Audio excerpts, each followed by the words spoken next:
रुद्रप्रयाग की प्रीति नेगी ने नया वर्ल्ड रिकॉर्ड बनाया है और महज 3 दिनों में साइकिल से अफ्रीकी महाद्वीप की सबसे ऊंची चोटी माउंट किलिमंजारो पर तिरंगा फहराया है।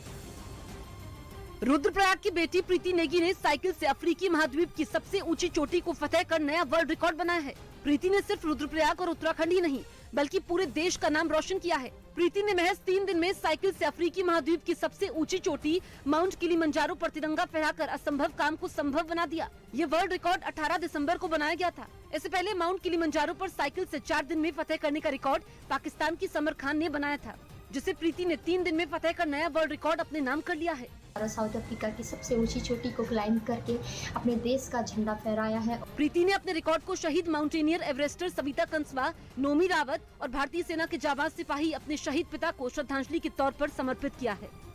बीएसएफ के जवानों ने पंजाब में घुसपैठ की कोशिश कर रहे एक पाकिस्तानी ड्रोन को मार गिराया। घुसपैठ की ये कोशिश अंतर्राष्ट्रीय सीमा के पास तरन तारण जिले के फिरोजपुर सेक्टर में की गई, लेकिन बीएसएफ की मुस्तैदी की वजह से घुसपैठ की कोशिश नाकाम हो गई। रात के वक्त जवानों ने पाकिस्तान की ओर से आ रहे ड्रोन पर फायरिंग कर उसे गिरा दिया। इसके बाद पूरे इलाके में सर्च ऑपरेशन भी चलाया गया। उधर बाल्टिक देश लिथुआनिया ऐसा पहला देश बनने जा रहा है जो अमेरिकी स्विच ब्लेड ड्रोन खरीदेगा। वहां के रक्षा मंत्री ने ऐलान किया कि इसके लिए जल्द ही एक बड़ी डील होगी। पिछले कुछ समय से बेलारूस का पड़ोसी लिथुआनिया अपनी सेना की ताकत बढ़ा रहा है, क्योंकि उसे भी इस बात का खतरा है कि कहीं वो पुतिन के गुस्से का शिकार ना हो जाए। यूक्रेन पर हमले के बाद लिथुआनिया ने रूस को कई बार फटकार लगाई।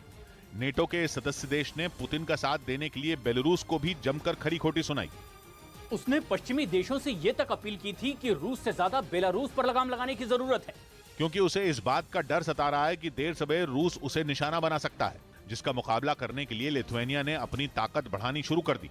और इसी वजह से वो अब स्विच ब्लेड ड्रोन खरीदने जा रहा है, क्योंकि यूक्रेन की जंग में वो अमेरिका के इस घातक ड्रोन का कमाल देख चुका है। अमेरिका ने जंग की शुरुआत में ही बड़ी संख्या में आत्मघाती स्विच ब्लेड ड्रोन यूक्रेन भेजे थे, जिन्होंने रूसी सेना पर कहर ढा दिया था।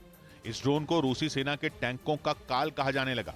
अब लिथुआनिया यही ड्रोन खरीदने जा रहा है, जो 40 किलोमीटर दूर तक उड़ान भरकर अपने दुश्मन को तबाह कर देता है। स्विच ब्लेड ड्रोन के अलावा लिथुआनिया ने पिछले हफ्ते ही अमेरिका से हाईमार्स के लिए भी करार किया था, क्योंकि हाईमार्स ने भी यूक्रेन की जंग में रूसी सेना को पस्त कर दिया है। इसके लिए लिथुआनिया ने अमेरिका से $495 मिलियन यानी भारतीय रुपयों में करीब 4000 करोड़ की डील की थी। हथियार खरीदने के साथ ही वो अपनी सेना में बड़े पैमाने पर सैनिकों की भर्ती भी कर रहा है। इधर मध्य प्रदेश के शहडोल से हैरान करने वाला मामला सामने आया।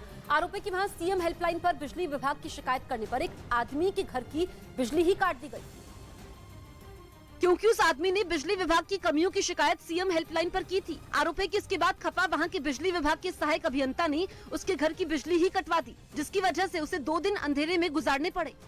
अगर कोई काम क्यों बनाया गया है, उसको लॉजिकल रखने के लिए।